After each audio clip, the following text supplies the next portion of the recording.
Right. Hello, everyone. We're going to do our investor FAQ review. So everyone had some homework for some pages that they're going to read through and more carefully and present to the team some of the biggest things that they found. So we'll go through, and it looks like Ashley, yours was like the first section. So we'll start with you, and then I'll just do Laura's one. So turn it over to you, Ms. Ashley. And hello, everyone. I had took notes. Okay, so I had the first 10 pages, and the main bullet points that I got from this is talks about the introduction to an investor with our Mile 27 program. It gives them some background. So the first 90 days, there's an expectation that they'll spend 10 to 20 hours during this process, and then that'll drop down to five hours once they're in the leasing phase. A big part of our process is the annual home review sync call. And so we'll do that after a year. And we'll just sync up with them and make sure that any other questions they have and keep them on track with their home, making sure it's being maintained properly. So basically we're showing them that we're protecting their investment. Thank you for moving that closer. Just so they can hear you too, because I know you said your feedback with the audio doesn't work well. So. Gotta make sure you pick up what you're saying. One of the questions that was in here that investors may ask is how to tell if the house they're looking at is in a balanced market. So 6.5 months of inventory is considered a balanced market to us. There's a formula that we use. It's the active listings divided by the last 12 months times 12. Okay, that's in here. Say that one more time here. So that's the formula to determine if we're in a balanced market. Oh, okay. Just say it one more time with the formula. It's at the active listings divided by the sales over the last 12 months times 12. Okay, so active listings divided by sales. Oh. Sales first, right? Divide by sales and then divide by 12. Right. Okay. So the and I believe that should come up to a certain number. Yep, there it is. Oh, there's not a certain number, but yeah, that's the formula to determine if we're in a balanced market. If you have any other questions, just ask your coach. Okay. Another good starting point for the introduction to this investment process is to have the client focus on 2 markets. That will help not get so many listings. And another good introductory questions that investor asks is why Dallas? And some reasons why we can let them know is we have 22 of the top 50 Fortune 500 companies. We have the 1st and 4th highest rated schools in the nation. We have relatively landlord-friendly laws, and we're an 18-hour city, which means we're higher than average urban population growth with a lower cost of living and doing business. Do you guys understand where that 18-hour comes from? Was there a link for that or anything? There may have been a link, but I know I Googled it to figure it out because I didn't know what 18-hour city was, but I think there is a link for that. Did you figure out what they're referring to with the 18? Okay, yeah, so there is a link. But I thought that's what I wrote down. So is it not a higher than average urban population growth? I think those are some of the qualities, but do you know why specifically they would say 18-hour? No. What that would mean? Okay. Any guesses from you two? There's a lot of places that open until 2 o'clock in the morning. Yeah, so I think it's kind of related to that. So New York is probably a 24-hour city. It's okay. City doesn't sleep kind of thing. Whereas ours, yeah. But we're not one of those cities where it's everything closes at 5 either. We're kind of, you know what I mean? Yeah. It's small towns where everything just shuts down after a certain point. Sense, yeah. It's more okay, yeah, we have some nightlife. We're kind of that mid-level city, so it is related to those qualities. But that's in case anyone asks you what the 18 means, is that kind of idea of how many hours in a day the city is awake, kind of.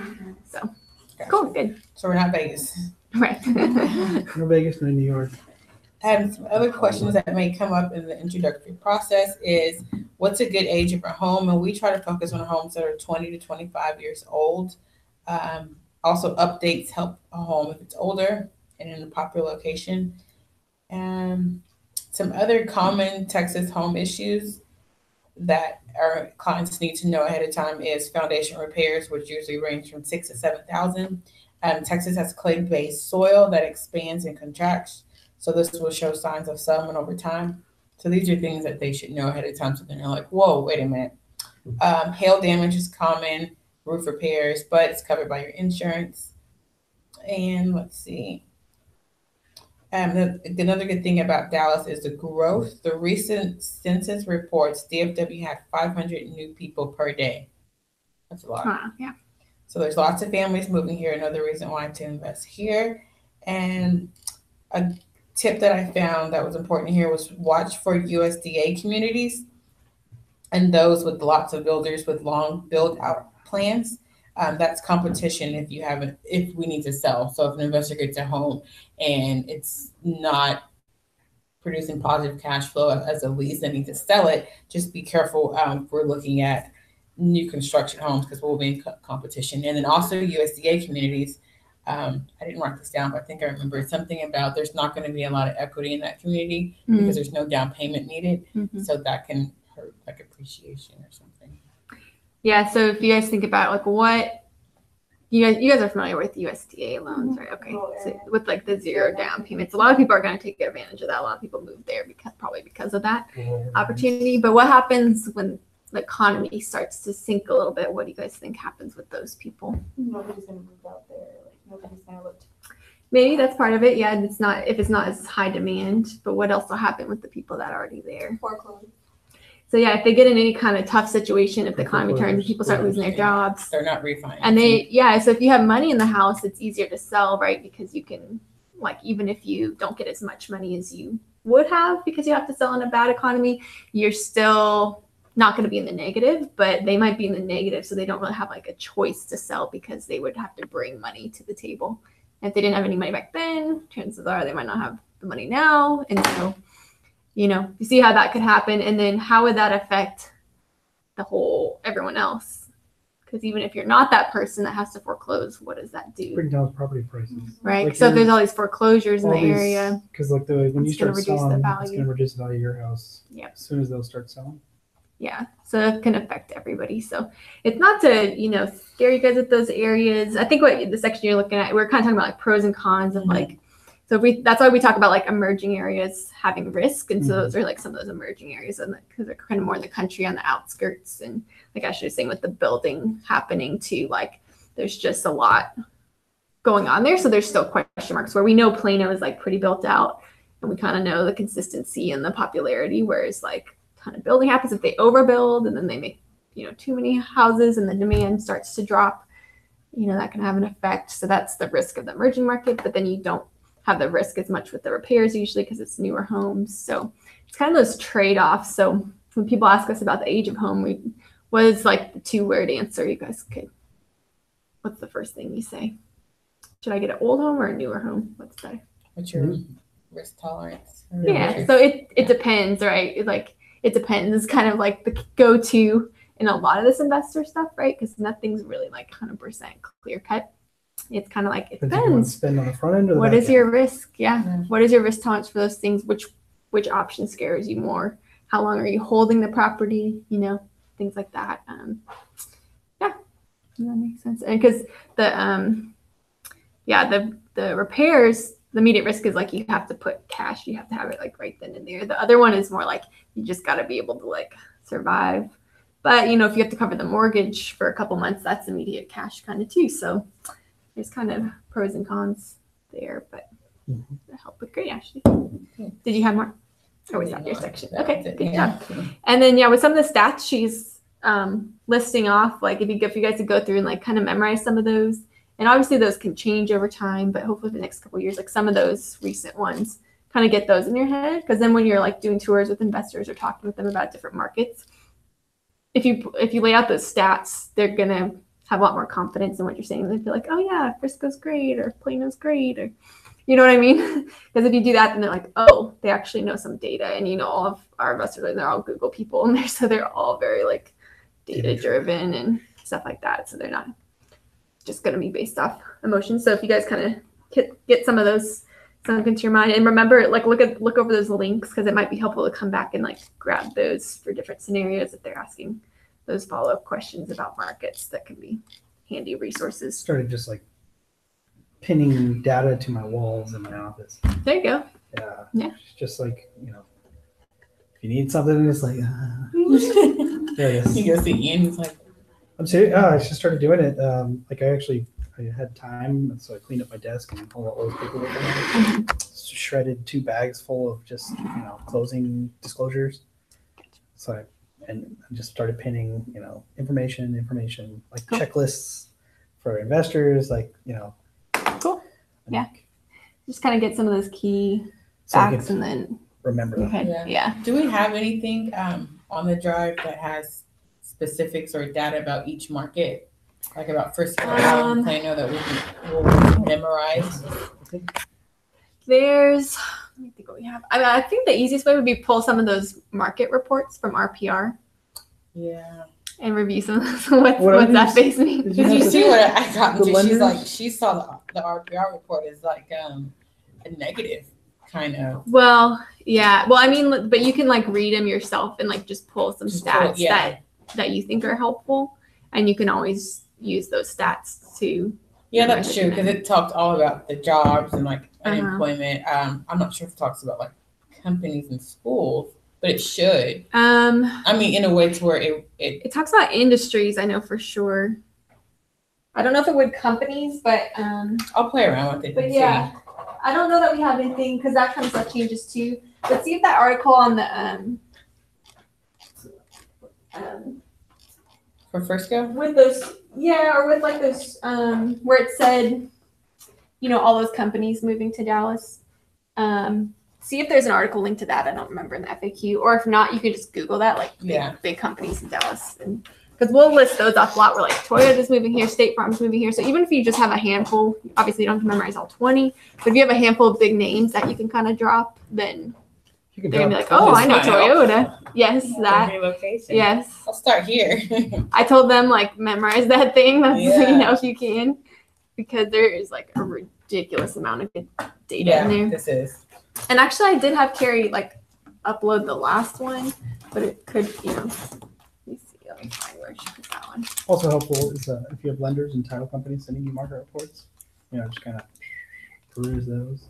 Yeah. Are you on those lists with the little summaries with their sales? I don't know if Chicago Title should be on for that one. For public title, I think has them. Oh, that's Cody. Well, he's the one that sent me that the tax percentages. Okay, cool. Did I add it? I may not have added it to the drive, but it's the 2017 one. Okay, awesome. Because we have 2015 on here. That's the latest. Yeah, that we probably have an old one. So let me see. Yeah, the public title has some good ones usually. I think what other title companies.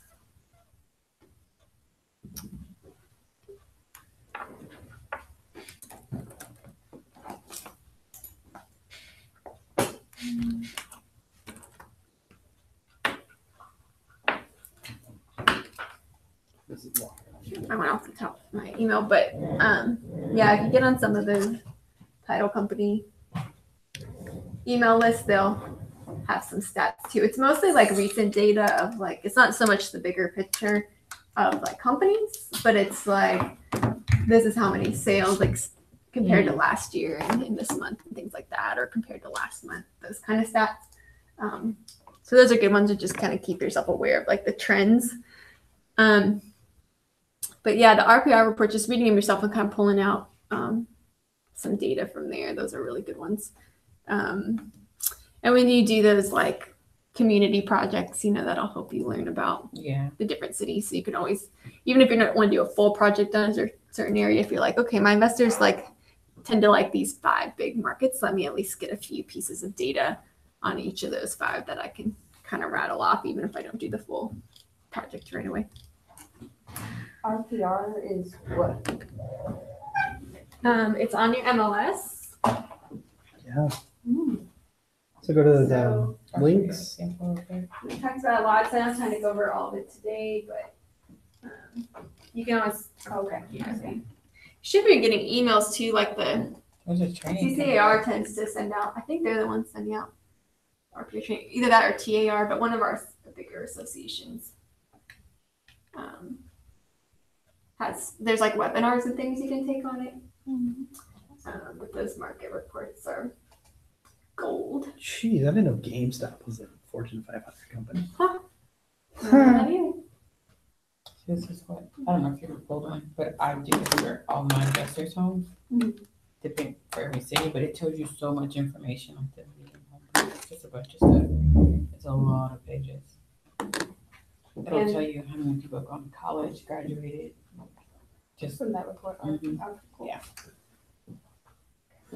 Steve's not happy today, so I guess I can do that. Yeah, but it's a good summary. Actually, it gives me. Guys, look at that data. What? I'm gonna see if I can mess it up. It's okay. I don't think we need too much, so we'll be all right. Thank you. Alrighty, so then Ian, you had the next set. Tell us about what you So learned. where did you stop? Ashley? I think I'm page 13. Okay, make sure I'm in the right place. Okay, so I think I went from 11 to, but I'll just wing it on the last one then. Okay, I see what you're saying. Let's see. So you stopped at what do people? Page 13 or 10? You know what? Let me pull up your homework for you. You're supposed to be 11 through 18. Okay, that's what. It doesn't look like I actually touched on those ones. I'm 11. Starts about like. Gotcha. So what if a lot of people buy in the same area for rentals? I think that's where I started. Just make sure I have the right spot. Yeah, that's good. Okay, so not to read it off, but that would probably be, well, that's where my notes went.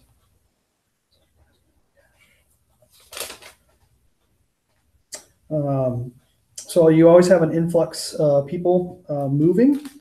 So, you know, so that's where we head to rentals.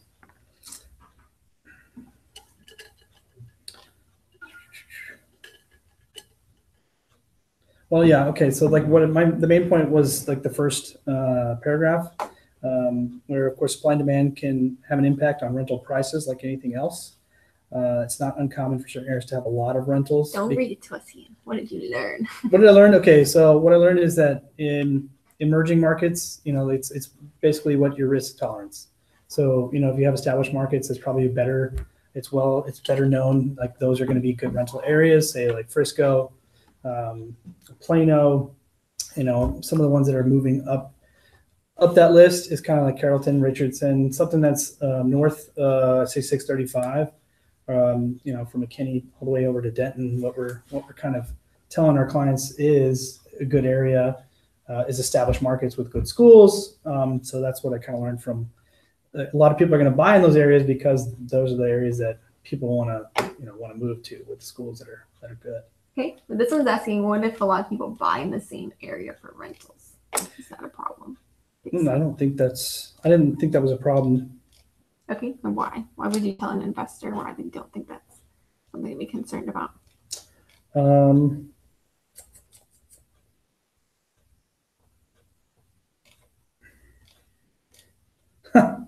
Now I feel like I'm not prepared.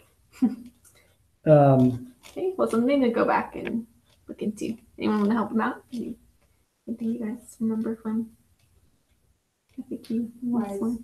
If there's too many people, why? So sometimes investors will ask us, like, what if there's a lot of people buying rentals in the area? So like, especially like Fate right now, because we're sending a lot of our investors to Fate. So they're investors are buying a lot of properties in those areas. And so there's going to be a lot of rentals in the area. So they're saying like, sometimes they're like, is that a bad thing? I think the rental price might just be set. So depending on how the investor does their mortgage, they can't really go too much higher. They don't have as many options as far as a rental price, but But wouldn't it be even to be able to rent it because there's so many options out there renting wise? Mm-hmm. How long would it take to rent it out? Sure. Yeah, there is a supply and demand question mark for sure. But then what are some factors outside of just that we could consider on whether that's going to be an immediate concern or not? Comps, yeah. Seeing how things are and how things are leasing out, days on markets for the leases. Like, do we see that having an impact already? And obviously we can't control, like there could be a bunch of investors that flood in right after us. And we can look at how many actives are on how many other active leases are on there, you know? So if there's like 20 and they've all been sitting there already, then we're like, okay, yeah, maybe this neighborhood's getting a little oversaturated. But I've seen some clusters of units where there's certain areas that just work cash flow wise. And so there's just going to be a lot of renters. So some renters, like they're not going to be able to rent as easily in like a $400,000 neighborhood because it's not going to cash flow for the investors very easily.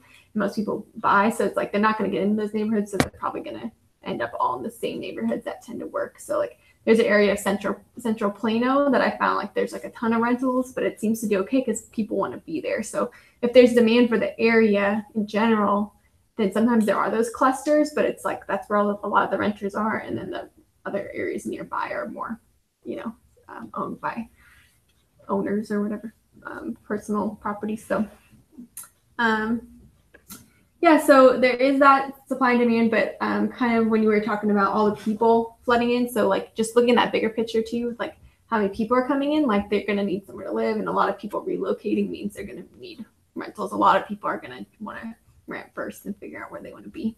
So those kind of factors, and the more expensive it is to buy, the more likely you're going to have renters. And I mean, in a sad way, a lot of people have credit issues right now and debt and things like that might make it hard for them to buy. So it's like the demand for rentals is probably going to be kind of high for that too. But it's kind of helping them think about like the bigger pictures. So we can look neighborhood to neighborhood to see if there's an immediate concern. But a lot of times you will see those clusters of rental areas because it is like just the ones that work with the price points and everything. So it's not necessarily a only the data will tell if it's a right. Thing. Yeah. So let's look at each thing, and that's what a lot of this investor questions, guys. It's like it depends. Just put that in your head. It depends. It depends. It depends. Because most thing it does depend. You know, it depends on what price we can get. It depends on what's going on at that moment. It depends on the economy. It depends on all this other stuff. So if we kind of dig into that property's particular situation, sometimes it makes sense even if on paper they might have some question marks. So I actually just had this situation with an investor where we found a half duplex in Frisco, and it was like $250. Was it for $250? And the neighborhood was like $500,000 homes. So we're like, whoa. And there was like nothing for under 300 like in the area besides that one. So we're like, okay, let's look at this one. And we're like, rush. And then she looked at the neighborhood report. So that's actually saying earlier she got like a little burned by the neighborhood report because it was showing the area had like a little bit lower than national average on with appreciation. Yeah. So the investor was kind of like, why do you think this is a good one? Like, but we're like, it's Frisco. Yeah. So we're like, explain that. Mm-hmm. So we're like, we're looking bigger picture, right? We know Frisco has really good schools. It's popular. It's developing. They're building a lot of businesses, right? And this property in particular, we're like, yeah, it's a half duplex, which is a negative. So we told her the risks of that, but we're like, but seeing something under 300 in this neighborhood of $500,000 houses, like that's a unique find, So the report shows that the appreciation was lower? Is that what in the zip code? Yeah, it shows Frisco appreciation, but it also shows Texas and it shows the U.S. Mm-hmm. So when you're looking at Frisco was like 2.7, but the U.S. is like 6 point something. She's like, the city is lower than the national average. Like, how is it thing? Mm-hmm. So in that point, it kind of it burned me. I learned how to it just kind of caused the question mark. It's caused question. Frisco would be so low. I was like, we weren't really kind of caught me off guard. But like I told you, that's one thing I learned is read everything before I send it. I should have went over the report first to catch anything that she might question. Sure. So I learned that part. So I had to like do extra work on the back end, like So yeah, that's okay. How did she respond, by the way? great. Good. She's Okay, like, cool. this is so helpful. Good. This So we makes sense. solved it. So. Oh, yeah, we solved it. Because sometimes they can get kind of narrow on one thing and they're not seeing like all the other factors that we're talking about. Right. And so that's how you build trust too, is by helping them understand like how we're thinking and like that it's more complicated than just zeroing in on like one number and being like, oh, that's the number. So it's hard if they get stuck on that one thing and they can't let it go. You just provided data as far as More about Frisco. Mm-hmm. I use myself as an example with our house, and she started asking more questions about my house and things like that because it increased $60,000 in 2 years. Yeah. And so after she heard that, she was like, okay, I'm all good. Should we go for this house? I'm like, it's in the contract. You know, but I'm watching it. So yeah. To see if cool. make But you probably earned a lot of trust through that conversation. So that's a win for sure. Yeah.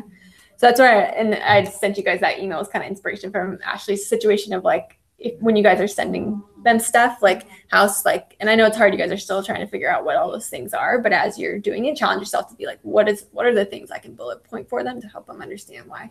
And that'll teach you to be like, look for things and start thinking that way in the bigger picture. What was I going to ask you? Oh, why do you guys think that number might be low? Like, what are some guesses on why that appreciation in Frisco? Because the prices were so high to begin with. Yeah. Like I think that's it. Market, it was already considered to be a place you want to move to. Right. So it doesn't have a lot more room to go up. Exactly. Yeah. That's my guess. That's my guess. It's speculation. It's hard to say for sure. There's a million factors. But if you think about like Frisco has a pretty high price points compared to a lot of areas. There's a lot of new construction. So new construction, it's valuable because it's new, but it's not always going to jump as fast, right? Because there's more building happening. So it's going to probably take time. So if someone wants a quick, like if she's like, oh, I'm going to turn it around 2 years, you're like, well, right now that might work, but it's still risky because 2 years isn't that much time. But like when we're seeing like what Frisco is going to become through the schools, through the development of commercial stuff, till the building and everything, we're like, this is going to be a great city, you know? So when we can see the kind of those signs that it's going to have a good future, I mean, again, we can't predict for sure, but we're seeing all the signals that this is going to be a hot city for people. And so like over time, it will, you know, start to appreciate. It's just, there's a lot of building happening right now, which is probably suppressing. And there's the price points too. You're starting out. A lot of them, like even that neighborhood, I'm not sure on that report if it says Frisco, but I don't know if they're just pulling that zip code or if it's like all of Frisco. Well, even on that front page of the map, it's a huge map. I mean, it covers all of Frisco. Okay, so it probably is all of Frisco. Because my other thing was like that neighborhood, like such high price points. You know, we know like the stuff at 200,000 price points right now and 300, that's going up a lot faster, right? Because there's supply and demand, right? There's not that many houses at those price points, especially in Frisco. But the $500,000 houses, there's probably too many of those because they're building a lot of houses at those higher price points right now.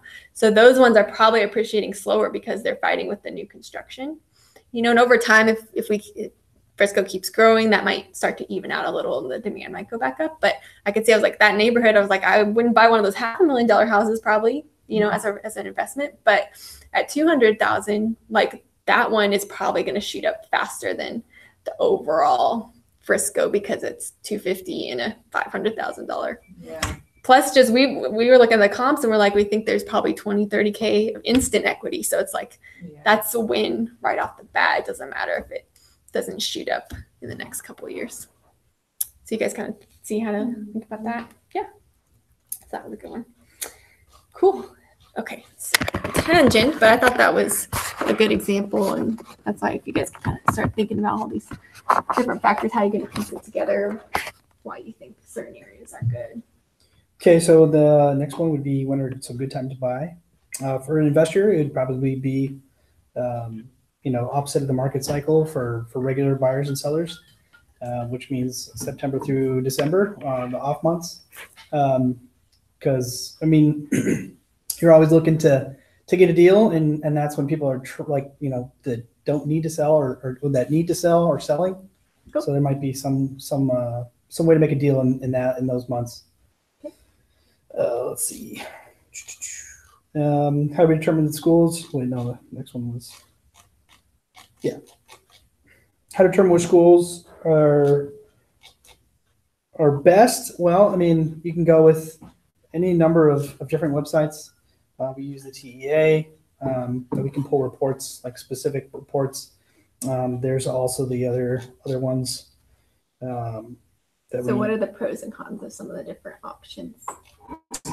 Data is a pro and a con. Some of them don't have a lot. They don't record all the data that that might be like grade schools. We were talking about Plano was a good example. How they weren't maybe getting much data on Plano, which gave it a lower score than some other. When we know for a fact that it's considered one of the best schools in the country. So like it says in the disclaimer, it's like use with caution these websites, but there's a bunch of websites that we can use. So which ones would you hold more weight? TEA I think would hold the most weight for me, just because it's directly from the schools. It's got the most data. I mean, they collect. I mean, it's Texas Education Association. I think that's what it. So I think I think that was the. And what within that data, what are some of the things you would look for, like on those reports? Well, I guess the distinctions, also graduation rates. So what do we talk about with distinctions though from last? Can be misleading. Okay, and why? Because they don't actually it just why?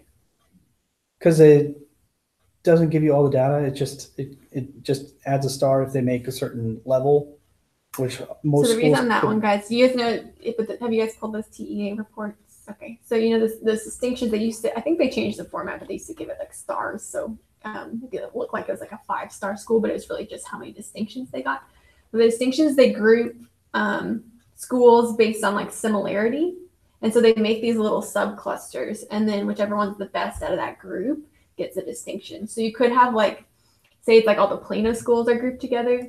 So there might be like Plano West might be the best of that group, but they all might be strong. But it looks like one is like 1-star and one is 5-star, but just because they didn't get the best of their group. Whereas like if you compared it, there might be like a Dallas group that's like all the schools are pretty weak, but one is like the best of the weak ones. Does that make sense? So it looks like if you just looked at the distinctions or the stars, it would look like, oh, it's a 5-star school, but it might not be in terms of like how most people would think about it. It's just like it was the best of that group. Does that make sense? So the way they had it formatted before looked pretty misleading, because I would look at like the star scores, like the achievement scores, and some of them were like they might have 5 distinctions, but then like their scores are pretty low. So I'm like, that doesn't add up, so that's why I kind of dug in. So definitely read through some of those reports and figure out like what are they saying with those each of those measurements, like what do they mean, how are they measuring it, right? Because that can make a difference, because we're like, oh yeah, that sounds great, but we're like, what are they really saying with whatever those. And also you certain school systems have different programs in different schools. If you look at Allen goes into one high school as opposed to Frisco, many high schools. So if you want a certain, depends on, it's subjective to the person that's buying the house. I learned that from if you want a certain program that might not have it at this high school in Frisco, they have it at this one, where opposed to Allen, where they probably have a lot of the programs, that are more broad. Maybe you can't find a specific program that you might find in a Frisco school. Yeah. One thing I found with the school reports is there's a field where it says the in and out rate, and that was helpful to me because that shows how many new students are coming into the school. Yeah. So that could help. Some investors might find that helpful. I mean, that just shows how many families are moving, how many families might need rental homes. Yeah, that's good. There might be a signal there of like, is that area growing and things? Yeah. And also what Jessica taught me was about looking at the elementary schools, because elementary schools will tell you, where a neighborhood, because there's more elementary schools than say middle schools and high schools. And if you find a specific elementary school that it'll be more concentrated to a certain neighborhood. They'll tell you more about that like small bit of a neighborhood, because that's the school that the smaller area will go to. Does that make sense? Whereas like Allen High School, there's one high school, so it's like if we're trying to figure out like how are the schools in the sub areas, you might want to look at the elementaries to see like what the variation is on the scores and things in different areas. I thought that was interesting. Yeah. Let's see. So what do we get our school data? Texas Education Association. It's kind of the official government data. I guess that's why I'd go for that one. You can look at STAR test scores, but again, the distinctions are misleading if you don't understand what they mean. because you could have, you know, this has 7 or this. Well, they don't do that anymore, right? It's the numbered. On the distinctions. I think the format changed. Yeah, I don't think they show it like the stars anymore. And there's videos online too if you guys look at YouTube on like explaining those cool stuff. And they're gonna change it honestly, so be aware of that. They're gonna start like an A, B, C, D, E, F reading score. So I don't know if you were here for we watched the video once on YouTube about that because they're gonna change it a little bit. So it should be more helpful though. I think by next year. I think 2019. So pretty soon. Yeah. So that's gonna create some school pride in competition, I think. Yeah. So because they used to have, you know, they used to have like 4 categories. It was like exemplary. Oh, yeah, like those 4. Yeah, I never knew.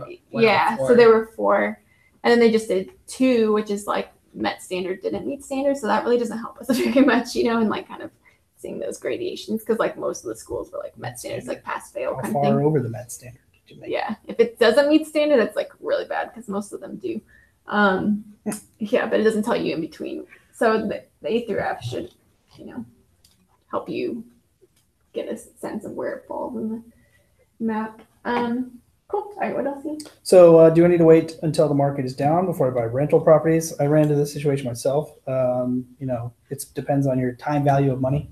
You know, if you don't start, when are you going to start? So it depends on your goals. The big ones I took away from it, if at the high part of the market, acquire low cost, low risk properties. But again, it depends on your risk tolerance. The low part of the market, buy higher risk properties that can appreciate, you know, a lot more once the market goes back up. That's kind of what I got out of that. What is a short sale? Now this was basically what I got out of that one was there's a lot of hands in the pot. You know, the price on listing isn't always what is going to be what you're going to get it for. If there's multiple liens on it, if from different people, you know, everybody's got to agree on a certain price. The bank, you know, usually is the one that is going to be the first one to say yes or no, but then you got to have the buyer, the seller, and then all the lien holders on the same page. So that's what takes like the longest. I mean, from what I've heard from other realtors that have done short sales, they're like, don't do it. And then because it can also take, you know, anywhere from 6 to 12 months or more, just depending on what, you know, what your sales price is and who gets paid first. There's a line of succession, but everybody's got to agree on it. Cool. So it's very complicated. I have a question for that one. In that section, it says like it's not the best possible way because even Rosemary has found a property coming up and it's in a short sale. Oh, So I did look at the FAQ about that, and I found that section and I kind of shared that with her, and she's like, "Okay, no," but she keeps bringing it back. But the question right before that, it says, when the market is slow, we look for multifamily units, seller financing opportunities, short sales, etc. So it's kind of like a... Well, again, what is our key 2 words? Short sale. No. We were talking about earlier. It depends. It depends. It depends. It depends, right? So that's more general. Like we're talking about the market is slow. Like those are more opportunities that come up. More because there tend to be short sales. So that's more in the context, you know, people ask you, oh, I want a foreclosure, or I want a short sale, because they hear that on HGTV and they think that's just like the easiest route and the cheapest route. So everyone wants that. But it's like right now that barely exists. There might be 1 or 2. But then we also got to look at the micro. So that's the big picture of like, yeah, you're going to see those opportunities more in the slower markets. But is that right for everybody? Not necessarily, because it is a pain, like Ian's saying, like, it can take months to get decisions, right? So it can be a beating. So it's, I mean, it can work in some situations. It's just if you're not specializing in that, there's some people that specialize in that, and we prefer to leave it to them because it's just a beating. And if you don't know how to navigate it, you have to figure it out. You know? So I guess when would we say, yeah, okay, go ahead and pursue it? When the market's really, really low, or?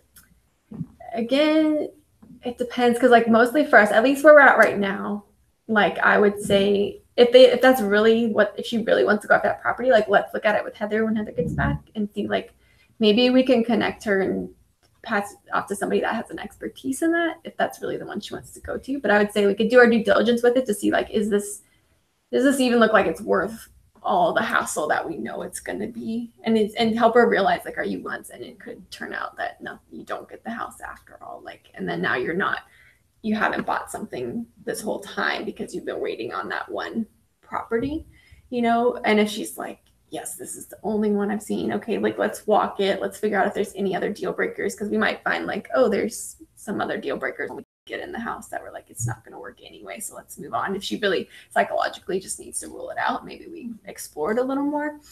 And then if she still wants it, like maybe we refer it out to somebody again that has that expertise. Well, and then I'm also just talking in general, like yeah. to know when we do pursue that. So I've seen, well, it's always and it depends, right? Yeah. And so we're trying basically right now we're trying to avoid them if at all possible. Right. Now if the economy changes and like everything's a short sale and we're just like these are so many great opportunities, maybe we change that because we're like we got to figure this out, you know, because that's what the market's demanding and that's where our opportunities are. So it's like I don't want to put a blanket always or never, but I know Heather's like really like no, and Ian's heard the stories. I'm sure you've heard stories. I've experienced it myself personally. Yeah, so you know what that looks like, right? And so generally we're trying not to get in that business. Yeah. So if we can talk them out of that, it's better. And like again, back to their goals, like if you want to buy something sooner, which she seems pretty eager. So, and I know she's been like waiting for the market to turn a little bit and waiting for those opportunities, and now we have it, and now is she really gonna like want to go through this? I think she keeps forgetting because it was back on the market. So she it keeps going back and forth. So I'm like, remember this was the short sale, and she's like, okay, never mind, sorry, forget that. So I mean, it might just be that, but yeah, pretty much always geared towards try to talk them out of it. And if they're really persistent, or if you see something in it where you're like, this looks like such a good opportunity, like maybe we need to help them figure it out, then talk to Heather, but don't tell them any kind of hope for that unless we talk to Heather and just see like she'll kind of give you the yes or no, but usually it's going to be a no. So okay, because I would just want to make sure I get it right, because I'm like, it seems like it's contradicting itself in the first one when we're saying, but again, we're not in a slow. So I mean, it seems and like some of this is general, like so this one's they're asking generally, do I need to wait till the market's down? So we're answering that general question of like, here's the kind of opportunities. Maybe that doesn't mean we do it for them, but if they want to pursue that, we can maybe refer them out. So it still might be a never for us, but we're just trying to tell them like generally there's different opportunities in hot or colder markets. And these are some of the examples of things that are more opportunistic. And again, if it gets crazy and we start to think we need to, you know, master the short sale thing to, you know, does that help? Like it's more general there. And then, but right now we really don't want to get in that business. So, so if they're dead set on it and we can't talk them out of it, then we're going to refer it out. Okay, cool. All right. I thought it was interesting that the record was 7 months and we still didn't have an answer when the buyer had to drop off and go pursue a property that we knew was actually would actually work. So I thought that was pretty interesting. That was the 7. Yeah, it's good to get those details and those examples, because then you say like, oh yeah, my team had a situation where we worked a transaction for 7 months. Yeah. And then, you know, they didn't even get the and they still, so they waited 7 months and then they went and bought a property that was a new construction. So how would opportunities for foreclosure properties work? So this is also a hassle, it seems like. You got to go and sift through the county courthouse records at the courthouse when you can just, you know, look at the RODI list, which actually I went to school with the RODI, one of the RODIs. But what can you buy? You can buy anything in real estate, and I won't list them off. But when can you buy? Well, it's called Super Tuesday. So you have to be at the courthouse steps at the auction.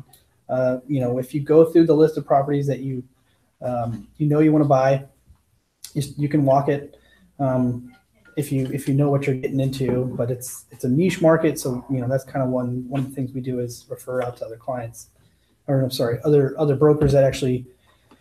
The thing I've learned about foreclosures is that every single client wants to know a little bit about it. And then once I tell them, it's like, well, you need to take cashier's checks. You need to go to the auction to the courthouse, and every single courthouse has. So if you want to, a house in Frisco, you got to go to the Frisco courthouse. You want to go to Allen, you got to go to the Allen courthouse. And you just got to explain to the client that, if that's what you want to pursue, that is not what we do, but we can give you contacts to do that. But no matter rain or shine or Christmas, every Tuesday, or not every Tuesday, but the Super Tuesday, first Tuesday of the month. So that's when the auction happens, and you got to buy the house cash because somebody else is going to buy it with cash. And it's just they don't take normal lending. So worst case, you have to get hard money, which is real risky. So get familiar with this one, guys. Just even for your first-time home buyers, because I feel like half of our first-time home buyers like bring it up. So if you can like kind of get familiar with some of these details, we could even do a field trip once Heather's taking me down there before. It's kind of interesting to see like how it works with the bidding. It was interesting. It was interesting watching the people. And you, what she says in here, sometimes you can't even hear what they're saying because they're not like they're doing their crying. That's what it's called. But it's the wind's blowing. There's other people that are like talking next to you. It's basically a free for all from what it looked like. Yeah. So once you see it and like feel it and you can describe it to people, you realize it's not a first time homeowner's game. Yeah. I mean, I guess I could just go. You could, yeah. But yeah, people think, I had a client that is like, well, I had a friend that he bought a foreclosure. It's like, well, it's like, do you have any details about it? Yeah. It's like, try to get the details, and then it's like, then you can, if you kind of understand it, you can say like, okay, well, can you tell me what they did? What was their process? And they say no. It's like, well, let me see if I can help you understand it. And where might they find a foreclosure that might work for a regular homeowner, not an investor? Like, what's a different way to find them besides the courthouse? For sale by owners? Well, it wouldn't probably be a foreclosure in that case, but like, once if it doesn't get sold at the auction, then the bank might hold on to it. And it's really called like a real estate owned REO, if you guys heard of that. And it might go on market. So if they're going to see those on market, that might be a more realistic one, but still you're dealing with the bank. So it doesn't have as many parties as a short sale because the original owner is out of the picture, but it still could be a little more complicated. And we actually have someone, maybe I'll ask Christy.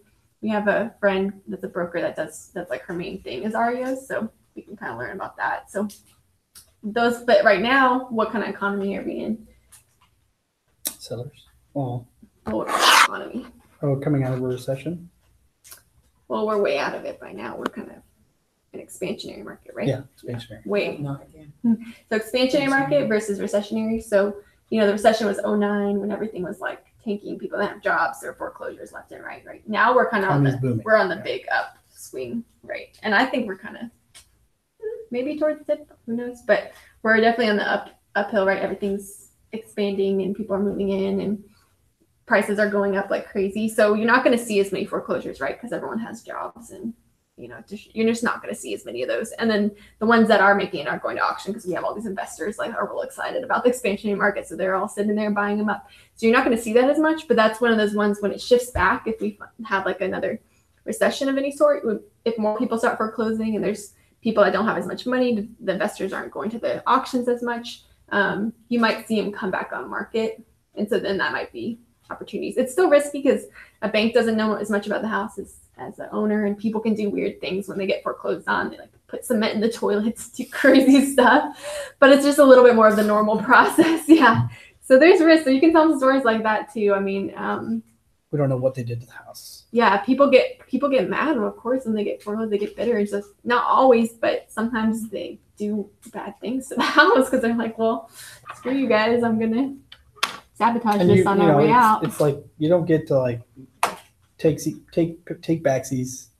It's like when you buy that house cash, you bought that house cash. Yeah, at the auction, we don't really know. But yeah, there could be a time where we see some of those come onto the market in a different way. So that could be like when they're hearing those stories, it might be a situation like that where it like foreclosed and then the bank sold it on market. So, but it's more likely those, or that person had cash, but that's, unless they know investors, it's probably usually when they bring up my cousin, it's usually like something like that. So good. Okay, what else? Technical differences between a condo and a townhome.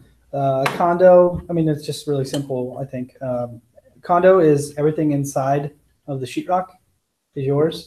Townhome, you own your building. Usually it's like connected to others. Sometimes it's not, but usually it's connected to multiple. And then you have shared HOA that covers the roof. But you own the land, you own the building, and you own everything from the ground up to the top. Usually our HOA covers kind of like the management fees, some of the landscaping, and like you usually have a shared roof, like insurance, because you share the same roof as some other units that are connected to you. Basically, you own the land, you own the building, you own the air above it, but a condo, it's just sheetrock in. Cool. Both have HOAs. Usually, depending where you are, they're usually higher than HOA for a single family home. Okay. Let's see. Do international investors invest in U.S. more than in other countries? Yeah, it's actually it was according to Texas Association of Realtors that a lot have people in China. I mean, we saw, I think it was in 2016. There's like a 17% increase in Chinese investors in the United States. So, being that our market is one of the considered the safest market, according to real estate, there's a lot of investors that invest from other countries in the United States. It's a good one you guys can Google articles on too, or set up a Google alert to get articles on like when people are investing and those trends of like where they're investing. Because I think, the bigger trends show like word's getting out about certain markets. So you can kind of see what's happening with the popularity of certain areas and things like that from that data. Good. What else? I think that's where you landed. I stopped. Cool. Good job. Alrighty.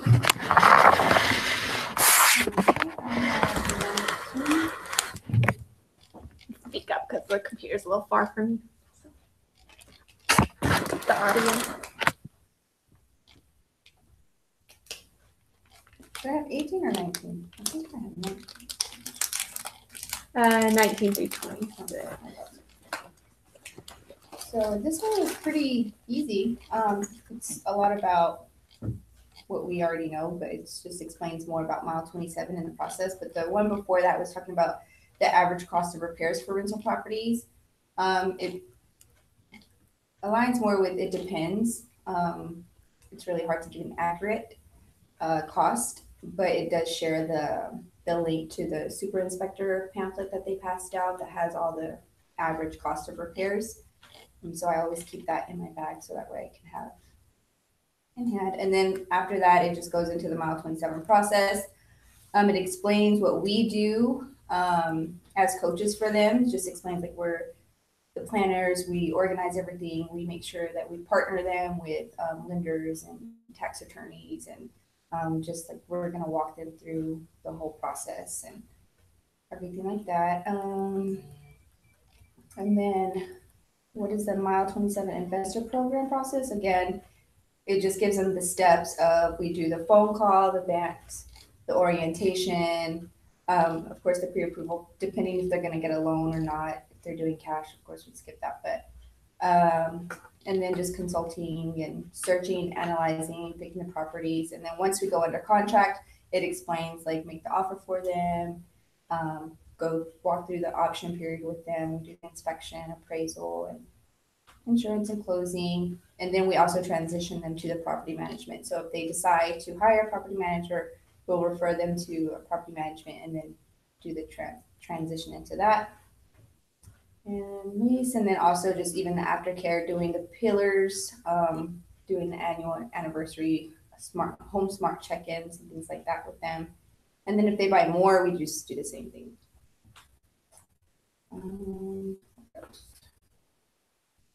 What is covered in the orientation, so it just explains more about the why, the how, like getting their blueprint and walking that through them, discussing any questions that they may have, like market areas, which a lot of those questions that y'all have been bringing up will probably come up in the orientation. So just explaining that that's what we'll discuss with them, and then going over the buyer rep agreement with them.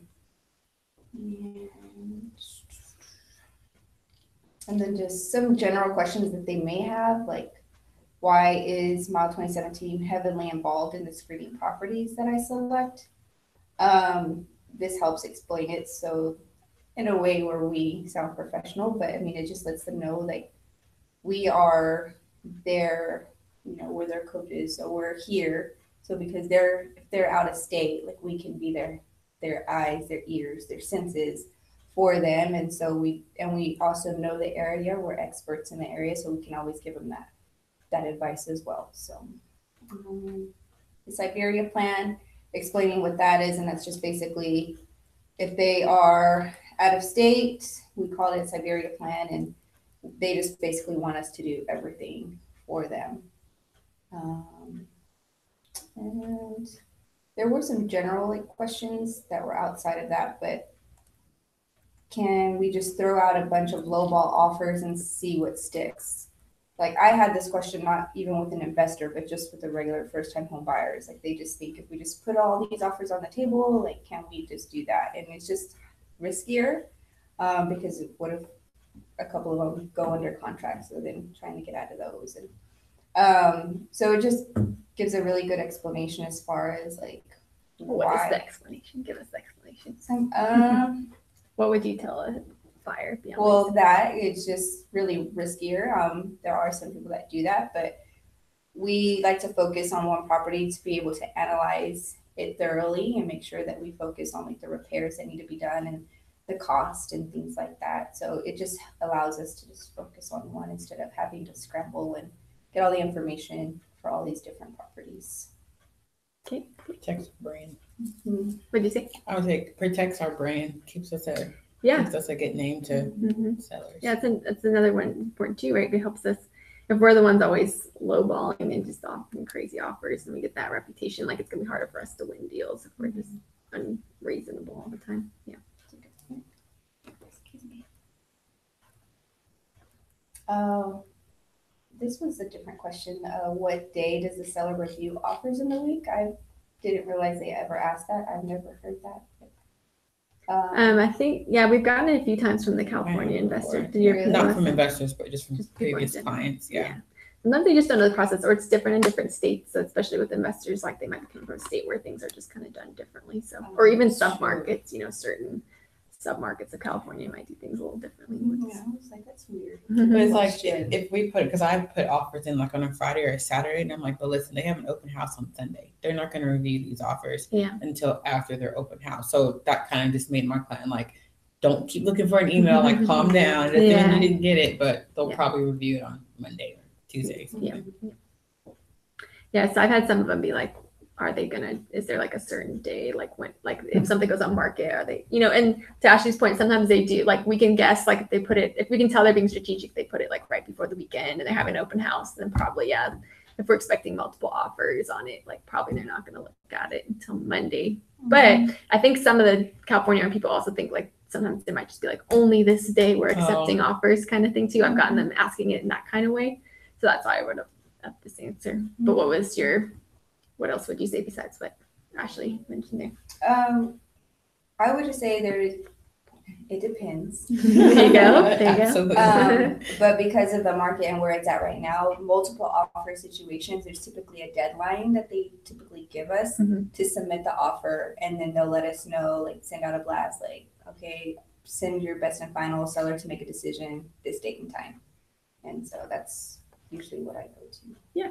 That's good. And sometimes just know, like, the way I've heard it, they've asked me is kind of like, can we do, like, they still need to know too, though, that, like, as soon as it goes on market, people might be sending offers in, so they can send it, like, at any time. There might be deadlines and things, but just because, again, I've gotten it a couple times from the California people, so I think there's just different ways that it's been done there, where maybe because they're getting so many multiple offers in California in certain neighborhoods that they're like, we're only taking offers on this date, and so they've just kind of had scenarios like that, whereas ours, it's still kind of like, as soon as it's on market, like, bring it, They give us a deadline, but in California, they give them a specific. Yeah, I don't know if that's across the board, but the way the investors have been asking me, it gives me that impression that there might be scenarios where they're expecting like there's only a certain day that they're or like we're going to put it on market for a week and then we'll accept offers. But it's so kind of let them know like if it's listed and it's active, they're accepting offers. And even if they do set a deadline, they're like, oh, we're going to wait through the weekend. But if they get a really good one, sometimes they break that too. So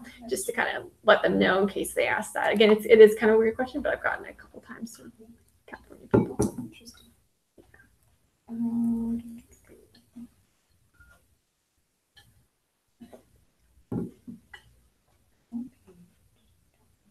Okay. How are inspections handled for investors? And this one, since I'm actually dealing with it now, it just basically explaining like the option period. They have the option period to do the inspection and the right to terminate without any reason. And then we set the appointment with the inspector. And since if they're not local, we will go on their behalf, do videos, photos for them, take as many notes as possible, because again, we are their hands and ears and senses. And then explaining just the cost for the option period, and then explaining the cost of the inspection and going into that, and then letting them know like we will go over everything with them, and then help them like determine like the best strategic negotiation plan to move forward after everything. Good. That's a good summary. And B, you did a good job yesterday asking. I want to tell you, Michael, to video, so it's good that you like trying to stop him and keep him. But just so you know, he doesn't like people video. He's like, my lawyer says don't video. Oh, really? So super inspector usually lets us. Yeah. But that was the first time I've ever. Yeah, worked with Michael. Yeah. So just a heads up. That's why I didn't push it because I'd already had that conversation with him before. But I'm glad that you ask, and that you see what, sometimes they want to do their own thing and we're like, okay, no, this is what we need out of it. But if he's not, he doesn't have to let us video. So what inspector was that? His name's Michael Strada. He's kind of like on his own kind of guy. We've used him for years. He's very thorough, very knowledgeable. He does a lot of education stuff. He just doesn't like us to video for the investors. So if your investor really wants to hear every word, but he's told them, like the client can call me, we can talk over everything. So, and we can still take pictures of the house parts and everything for the pieces that are important. And obviously he does his full report and everything. So he's willing to talk with them afterward and having separate conversations, which is good too if they want to go over it with him. But so say good job trying on that one. Yeah. But just know with Michael it's a no, but super inspector, like say like, hey, is it okay if I video? And they usually let us. And we can tell them it's just for the client. We're not like posting this anywhere weird, or we're not, we understand it's not, the inspection is the final word, but this just helps them understand contextually and hear our questions and follow up and all that kind of stuff. Yeah. Next ones is just ask like when we will be at the property, and it's just we'll go during showings, doing the video and photos for them, and then during the inspection, doing also videos and notes and things like that, and then the final walkthrough the day before closing or 2 days before closing. And then also just depending on if there's any other, like today or tomorrow, I'll be going back, any follow-up inspections, or if there's any general contracting that needed to be done for some of us, like we'll be there with the vendors and things like that. But those are the three main: showings, inspections, and final walkthrough. Okay. Does Mile 27 help with acquiring duplexes and multifamily properties? I have actually copied and pasted this for an investor because they were interested in purchasing duplexes, and I was like, I know I saw that in here, so I really quick pulled that up. And so yes, we can help them. It depends, because if it's more than a certain amount of units, then we'd have to refer them to a commercial agent because we don't really handle those. So explaining that, and then also it also explains like managing properties for multiple unit multifamily is a lot different than a residential property management. So making sure that we partner them with those right property managers that can help with that, because it is different. And that's what I took out of that. Even for a duplex? Duplex not as much, but okay. More of a, up to like 1 to 4, just like our normal 1 to 4, like our 1 to 4 family contract, you know, so same thing. Those probably are normal property managers. But if you're talking about like these big apartment complexes, a lot of times you need like a manager on site. So it's a different breed of property managers than just like our single family homes. Yeah, it's a good question. Yeah, and on this one, so, and to give you guys a little context of how I wrote this too, I tried to write it in a way that wasn't too market specific to right now, so that I don't have to redo it in like, you know, 5 years or whenever this, you know, changes our market conditions. So kind of I tried to talk about like this kind of market and this kind of thing. So some of these you might want to, you can definitely copy and paste sections, but also think about like, and maybe you did this already, Diva, just made me think of it. You can customize how you respond based on what market we're in right now. So you might take sections of like, here's some things to consider if you're going that direction. I think that part, especially, you could have just copy and paste and be like, here's some things that are different about if you're going like 5 units plus. But you can tell them like in our market right now at this point, whereas my language in here is more like in this kind of market versus this kind of market, you know, so you can kind of be more specific about how our market is right now and what you're seeing as far as the opportunities, whereas this is kind of like written generally. Does that make sense? And maybe you did that on yours, but also consider the buyer. If you can get a brand new investor, then, you know, we try to so customize towards them. You know, someone that's been doing it for a long time and they're gonna move up, then it's just like, okay, let's talk about it.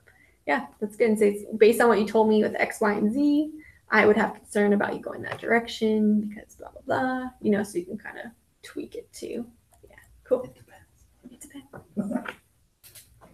Okay, B. All right, and then how does Mile 27 analyze rental properties? And so it just basically lets them know that we do an investor packet that includes like the lease comps, the sales comps, the calculator, videos and photos to help them assess like their decision in the investment. And then also just letting them know the details, like we do an auto search for them.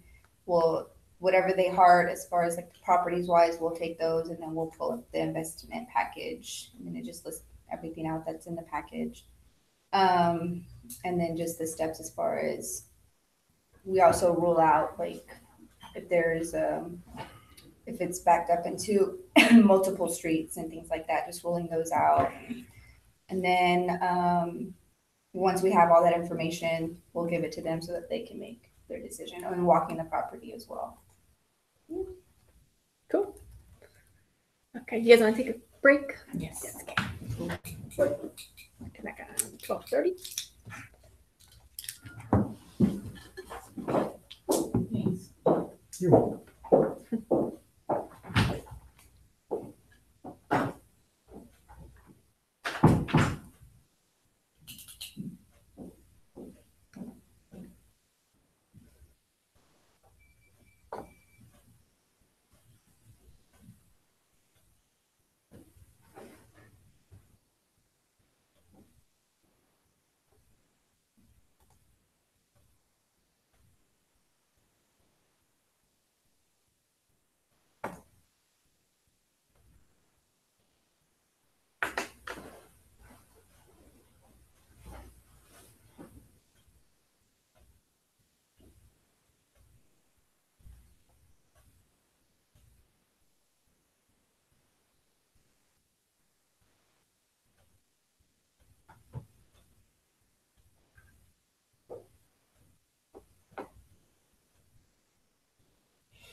You know what, Chewy bar has less calories than one of those Nutri-Grain bars. I was interested to see that. It's like, which one has more calories? Mm-hmm. Go with the other one. Are those Nutri-Grain ones that's on like the fruity fillings? Mm-hmm. I could see that when I watched it speak, so like Blueberry. syrupy. Mm-hmm. Either way, I'm okay with it.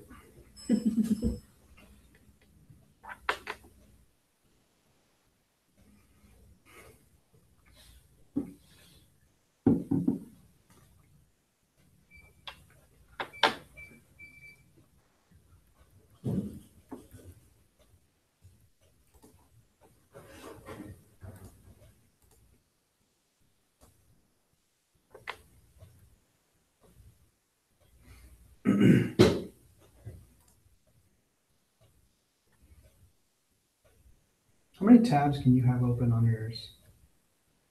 Like without having an issue?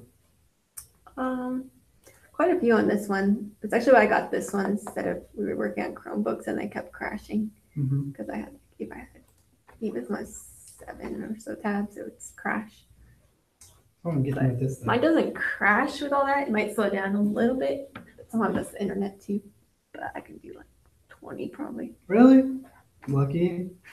Why do you like more than 8? If I have multiple windows, like where it's multiple tabs. Yeah. Like, I looked at the RAM specifically with this computer. That's what I mean, with the Core, I have like a i5. Mine has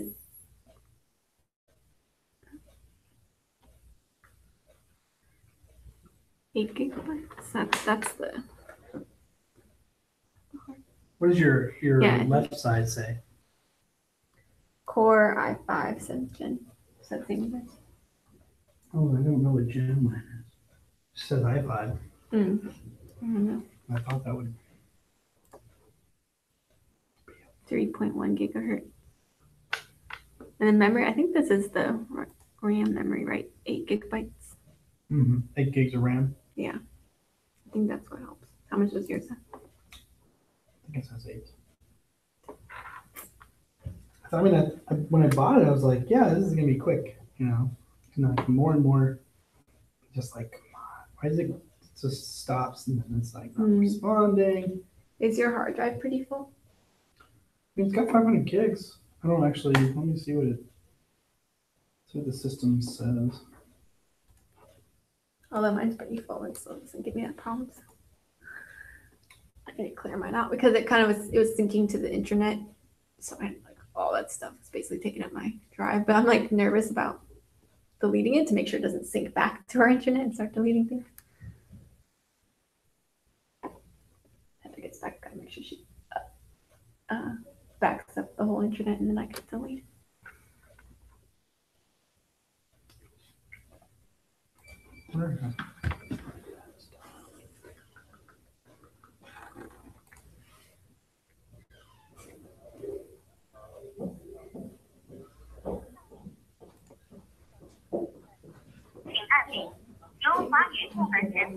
Oh, thanks. I don't want it.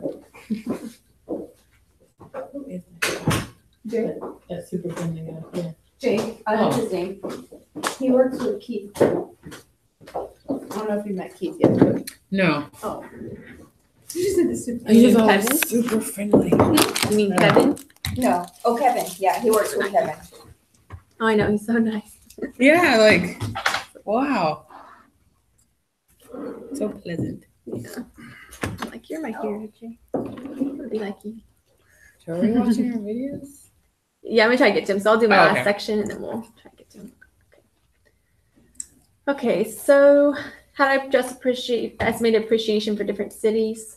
So again, it's like no one can predict the future, right? And so that's why we, on our calculator, we just do 3% because that's kind of the average. And so when we're picking, the reason we pick like good market areas, like in the schools and close to work, work hubs, newer construction is like those most likely will perform above average over a long period of time. But you never know, and really they just have to think long term. And if they can get through any recessions, then over time you're gonna get high appreciation, but we don't adjust because we just don't want to predict that. We want to be really conservative. But, you know, they have that blank tab on their calculator. So if they want to do some projections, and if they want to go off like the RPR things of like what the national average is or the average for that city or something, they can use that if they want. Of course, they can use whatever numbers they want to predict. We just try to not be too predictive on that. And so you might have them ask, I feel like some of them have been asking lately, it's like a lot of the numbers, if they look at just the bottom right ROI number on that calculator, a lot of them are going to look really similar, because like the biggest difference in that calculator would be like the cash flow usually. And since everything's tight right now, you're not going to see a big drastic difference. So what we're looking for mainly is, does it break even most years so they're not going to have that strain of it being in the negative? And then the appreciation, we're putting 3%. So if they're in a similar price range, no matter what, it's not going to look that drastically different, but it could be different from house to house. But they're going to have to kind of make that adjustment in their head. And then, but the main point of that bottom right number is to show them like, even with like not amazing cash flow, still 9 or 10% is what, you know, you're seeing on the return, which is 3% appreciation. So if it performs like an average over time, and with the mortgage pay down, and if they just do even the basics of the tax write-offs, that's where they get all the returns. So the point of that bottom right number is, it probably isn't the most definitive way for them to compare property to property. It's more about showing them, like reminding them, like, even if you don't see this huge like $500 a month cash flow right away in profit, like there's still the returns come with those other just like slow and steady type of things. And then if they get lucky on appreciation, and again, we're making educated guesses on appreciation, we're picking areas that we think will perform well over time, that have performed historically really well, like Plano and Allen and things like that. But even if it's just kind of average over time, you know, they'll see a good return, and then hopefully it's even better than what we're predicting or kind of estimating. Should use that word, but don't use my word of predicting, use estimating. How do they compare properties if they send me multiple? So I kind of answered that. So again, like that bottom right number, they can look at that and they can use whatever criteria they want, but that one, it's going to look real similar with a lot of the properties. So I want them to look at like cash flow, and I want them to look at the particulars of that property, and are they comfortable with the market that it's in, the risk repair, and then really that cash flow is important, that it's break even as much as possible. And then just their preferences. If they really want Plano or something, they're going to have to weight that a little bit more if that's, you know, what their priorities are. I have a question about the estimated ROI percentage. Because Heather asked me that one. Sure. She said that she's been noticing on all the calculators for the analyzed properties that it's at 10%, and she's like, is that the average? So I didn't find that. So that's what I was just saying. Like, it's going to be really similar, because like we're lumping in all these things that, because if she's looking at a certain price point, right, she's probably looking like 225 to like 260 or something. So the mortgage pay down is going to be pretty much going to be similar, right? So that's a number that's factored into that overall ROI. The appreciation, since we're doing 3% and we're not predicting, you know, up or down based on that. So she can make adjustments in her head if she wants to based on the RPR, but we're not adjusting that. So that's going to look the same. So there's two pieces of it right there that are going to be pretty much the same for houses in the same price point. And then the tax thing, same thing, like those are kind of set numbers. So 3 out of the 4 factors are going to be the same for those houses and those price points. So the biggest factor difference is that cash flow, because the tax rate affects that, and the, you know, rental versus the price we get it at affects that. So that's why I like that last number is not going to be that helpful necessarily. It's more to show them at the very bottom end, because we are using that 3% projection, like it's going to look similar for properties in similar price points. The main difference is going to be that cash flow line. Right. So if they pay attention to that and how break even or how positive it is overall, like that's probably going to be more helpful. Okay. Helpful. Because I got one where the cash flow is more positive. It's only like 1 negative, but it's 8% ROI. And all the other calculators, it's a 10%, but most of those are negative. Okay. And so she was asking me like, what do I look for this number to be? And I think I said something close to 12 or 15%.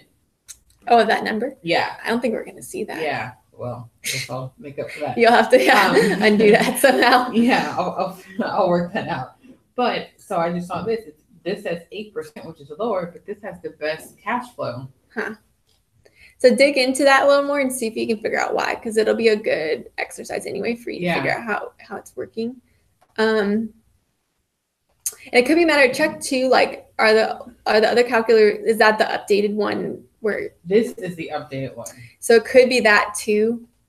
If the old one had those small little errors, there might be a little shift there. Okay. So look at that and see. And then and let her know we can, if she wants to compare apples to apples, we can shift it into the new one. So is this the field where it used to say monthly cash return, that 3102? Because now if she sees this, she's gonna be like, well, what's 3102? Yeah, was the monthly one. So so should this not be there, or should I put monthly or something? Yeah, you can just delete that one. I thought I changed them. Because this is the only calculator that Laura has sent me that looks like this. All the other ones have the monthly, and it says. Yeah, remember I sent you guys that email. I was going to take that section out. Yeah, yeah, because I got more after that, and that section wasn't out yet. Okay. Yeah, so I'll have to double check that she has the most updated one. I feel bad because I feel like I'm changing on her every couple days, so there might be like a little delay. But you can just let you delete that. 3102. Yeah, it should be higher up. If you look at the monthly cash flow section, there should be a row there now where that number is there as well. Let's see, there's 31. So she can look at that number, like the monthly cash flow, and then also the year 1, 2, 3 that incorporates all those yearly ones. So that field it should be blank. It's best that we leave that part blank. Yeah, let's leave it blank just because I think it's just I think it was confusing where it was, because you pointed that out before of like just, it's something they can look at, but I think just having it at that bottom part was confusing. Oh yeah, I can't. So, okay, well, if you can, if you want to do share and send a little note to Laura and ask her to just delete that one for you. So that might be part of it, is like the adjustment. We found those little errors, and just tell her, you just blame me and just say, hey, yeah, Jessica's willing to talk to you about it if you have any questions, but just tell her like we are still tweaking because we rebuilt it, and just remind her too, like this is just a starting point, like it's an example one, so she's welcome to like play with it on the reason we give them a blank one is so they can play with it and look in the details, but it's not like the end all be all, like because it's just estimates, and what we're just trying to show them is like remind them like when there isn't crazy good, if they're not seeing 500 a month positive cash flow, it's still going to work out pretty well. So just kind of remind them of like we're being really conservative and it still might be 9-10% over time. And so hopefully if we do pick properties in great areas, then hopefully appreciation, we don't know, but there could be gains beyond what we're doing because we're trying to be pretty conservative about it. Does that help a little bit if I guess help with it? So and keep letting me know like what their feedback and reactions to it are, because a lot of our investors really love that, but at the same time I don't want them to think like, and that's why we put all those disclaimers on there too of like we're estimating, making so many assumptions, but we're just trying to show them like you got to remember like all these different ways you're making money, and to show them in the end like even if the cash flow is not super impressive, that they will come out pretty well ahead. Because if you think about it, if they put their money in stock market or something, like what's the returns they usually get if they put it in something like that? So if they're getting, it's hard to find 9 or 10% returns on investment, right? Mm-hmm. I think one reason why it came out positive, for whatever reason, Laura has a down payment at 40%. Okay. That's at the numbers. Yeah. Oh, no. So that might be why that ROI is lower, because she might have needed to make it there for it to cash flow, but then since they're investing more upfront, like the ROI is like what percentage they're getting back versus what they put in. Okay. So if they're putting in more, the return is going to be less. Does that make sense? So this is the first one that I've seen with a 40% down payment.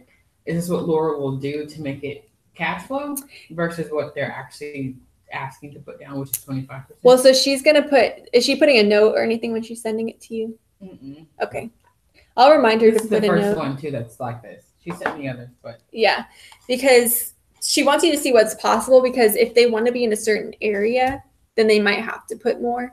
So they might not all be capable of doing that, but she's trying to show you guys what it would take for that one to work. But I needed to put a note in there. So always pay attention to that cell, guys, and look. That's why I want you guys have to be the gatekeepers, because you know your clients and your situation and whether that's possible or not. Well, I know that she had asked, like, what is the highest? And so I've noticed that she'll put the highest for that client. So I wonder if maybe she saw that in a blueprint or something. The highest of like down payment they can put, yeah. Because we do have some clients where it's like we had one where he was willing to put like 50% down because he really wanted to be in this certain area, and we're like, this property it's not that, I mean, you're gonna have to put that much to make it work. And he was like, oh, that's fine, because he just really wanted to be in that area. And so we're like, okay. So for some investors, if they really have a preference, or like if they want newer in Frisco, like that might be what they have to do to make it work, you know? So she's kind of adjusting with those numbers. So always look at that section and see like what are the assumptions, and make sure your clients know that too. Because a lot of things just like aren't, it's real tight right now, guys. So we got to kind of look for those opportunities of like, where can we get prices down? Where can we adjust down payments up a little bit? Again, depending on how important that is to them. And as you're seeing these, Ashley, like you can talk to your client, have that conversation of like, look, here's maybe, I don't know how good that property is, but if you think it's like, oh, wow, this is really a nice property. It's in a really great area, like top tier school district, you know, all that kind of stuff. And have that conversation with her like, hey, look, you know, this is what this looks like at this price point in this area, 40%, you know, this is how it kind of turns out. Is that something that's important to you? And that's where you can start to gauge like what their values are. And if she's like, no way, like I want something that works at 25% down, but I'm okay if it's not like an A+ area and it's more like an older area or whatever. So that way you can kind of start to adjust. So does that help a little bit? Yeah. So again, it's like it depends, you know, and it's going to be hard for her to track all of your clients and like what they're all capable of. So that's why you guys got to be like the gatekeepers, because she's just analyzing what y'all send her. And so then she's going to make it like, this is what it needs to happen to work. And then you guys have that conversation with your client, or lead them if you're like, no, I don't think this is a good fit for you now that I see the numbers, or now that I see X, Y, or Z that she found in it. Okay. Okay, cool. Okay, so we're talking about that. So I would have them look at cash flow and look at that, how much down payment they're having to put in, and then just those pros and cons lists, and any ones you want to add by looking at it of like, hey, this is like the best schools in Plano or something, you know, whatever those qualitative things are that might help it appreciate more. And again, we don't know that it will, but the signals, or like this is really close to, or it's close to the freeways, but you don't hear the freeways. And so traffic, you know, traffic wise, it might be good, commute wise. So those qualitative things can help them sort through the options as well. Okay, leasing and property management for the rentals. So you guys know we don't What's her name? place tenants. Cami or Paywin, yeah, are our two main ones. Yeah. So Cami is someone, I don't know if you were, I think it was before you were here. She did like a training for us. Okay. Well, I have someone that I'm sending her. Okay, cool. But I couldn't find her contact information, so I was going to look on here for our vendors, our partners. I couldn't remember her name. Yeah, Cami. And it should be on, you know, there's a template that we send them like further down the process. So if you look at all the templates, you set up email templates for the investors. One of those talks about like property managers. There should be like a link to like a doc that has all their info. If you need that too, it should be in there. Yeah, but reminder, so some of our investors, the repeat ones, a lot of them are already started with Paywin because we hadn't really tested Cami out when we were working with them at the end of last year. But Cami's a pretty good deal, especially if they're buying them. Let's see, I forget where the break even is, but she charges a $120 a month flat fee. So in the rare case, like most of our clients aren't doing condos, but a condo might not work with that. But the normal single family homes, if it's like, I would say 1,800 or more, maybe even a little less, would still be like a good deal because it's Paywin charges like 8%. So for those higher price point houses, it definitely is like a really great deal. And she's just super organized. So again, we love Paywin. She's great too, but Tammy just is like real big on the systems and processes and everything. So kind of read your clients too on that. But if they're already with Paywin, they might want to just stay for convenience sake to keep all their properties in there. So you can kind of gauge with them like, yeah, how are you feeling about Paywin? So if they have like a lot of gripes or anything, or it's not a good fit, then we could always switch them. But if they're happy, then we can just kind of keep them all with the same person. Okay. And the reason we don't do property management is such a specialty thing, that's why we pass it off. So yeah, that next question was why. So Heather's been in that business before, so she understands it, but right now we just wanted to focus on what we do best and let the people that specialize in that do what they do best. Who sets rent for the rental property? So ultimately it's up to the investor what they set the rent at.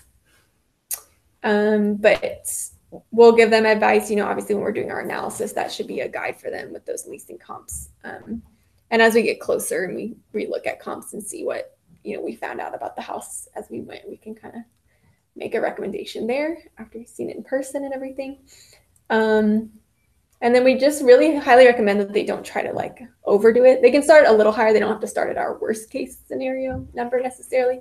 But if they try to go too high, sometimes it sits for a long time, and just they got to remember like there's when they have vacancy, that's costing them money too. So even if it's like $20 a month more, like they might lose $1,000 waiting for it to lease out. So they got to kind of remember, help them understand that they probably want to aim towards the middle of our range and listen to their property managers too about what they think is realistic. Because the ones that have had the best results have priced it fairly to start, just like we do with our listings. And then there's just some reviews. So if you guys ever need to pull from that, business considerations. So those are the 4 pillars. So get familiar with those ones. So like the business strategy. So deciding what business entity they want to put in. And just a reminder for you guys too, have you guys checked in with your clients if they have had those meetings with the LLC attorney or the tax attorney? Okay, so you might want to do that this week too and just see where they're at with that. Because especially the LLC attorney, to develop their strategy, because we need to know before we put a contract on the house if they're going to set up an LLC or not, right? Because we might need to write the contract in the LLC's name versus their individual name. So that's definitely information we need to know before they go under contract. So should we determine that during orientation? Well, no. So the orientation happens, right? And then they talk to the LLC attorney and the tax attorney. That's like their homework. They're supposed to do those other 2 consults. Oh, I was saying like, if we have the repeat ones. Yeah, with Ping, I think he probably already has one. Yeah. But he was asking about the series LLC, so I told him to either contact the one he had the LLC with, but I could also refer him to our preferred tax attorney. But like even Shandu, I know he's coming back, so I'll have to check to see if that was brought up in his Home Smart. Yeah, you can talk to them about if he set it up already and what this next property. So just trying to get an idea, like when would be the best time to. If they're repeat, yeah, you can talk to them right away as they're getting ramped up to check in. Like, is that set up already? Are they going to make any changes as far as that goes, or is so who to write the contract in is the main thing you need to know. But also to remind them, like with our new people that are just getting started, like that's their homework in between orientation and searching, is they're supposed to kind of get that solved, even if they decide they're not going to set up an LLC or anything, to try to know what their plan is. So make sure they have that consult. So as they're starting to get more engaged in looking at properties, let's start having that conversation and just check in and say, okay, I feel like we're getting closer to like maybe making an offer. Like I wanted to make sure this step was cleared up, because some people choose to do it, set it up before they go into, but they just need to have that conversation with the LLC attorney. So yeah, Evan or Matt Acock can do that LLC conversation. And yeah, if they've already started it, like you could ask Ping, what's his original one, a regular LLC or series, LLC. Because it's a regular one. So yeah, just kind of referring back to them and say, like, if you want to consider that as an option, then yeah, it might be easiest to go back to whoever he set up with, probably Evan, but I would imagine it's who he set it up with, but he could also just go to Matt Acock. So there's business strategy, there's tax strategy, which tax strategy can be related to like the LLC because there's a little bit of different things you can do if you're more established as a business. But it's that the LLC question is like really vital before we go into contract, that they kind of have that conversation.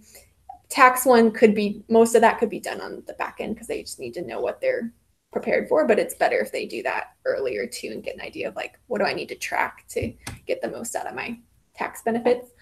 And then bookkeeping and organization, that's more the back end of just getting organized for their properties and then evaluation. So